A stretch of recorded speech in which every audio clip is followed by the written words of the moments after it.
Arestado sa Antipolo, Rizal ang isang lalaking wanted sa pagtutulak umano ng ilegal na droga. Itinanggi na akusado ang paratang. May unang balita si EJ Gomez. Police morong kami ha.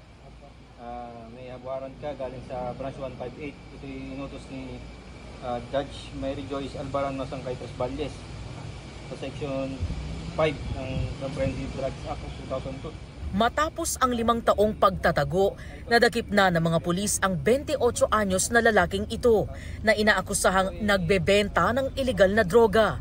Ayon sa pulisya, 1 linggong minonitor ang akusado matapos ilabas ng Morong Regional Trial Court ang arrest warrant. Naaresto siya sa kanya mismong bahay sa Barangay Kupang, Antipolo City. Ang akusadong high-value target at isang construction worker kasama sa listahan ng most wanted person ng Calabarzon at dati nang nakulong dahil din sa droga. He's working on his own. Yung involvement niya sa illegal drugs noong 2018 and 2019, kinukuha niya yung source ng kanyang mga illegal drugs is from Cavite. And dito niya binibenta sa Morong, Tanay, and Baras, Rizal. Ayon naman sa akusado, yung pinaparatang sa akin hindi totoo. Aminado naman siya sa pagkakakulong noon matapos mahulihan ng droga. Wala po, kunti lang po yun. Napakakunting-kunti lang po.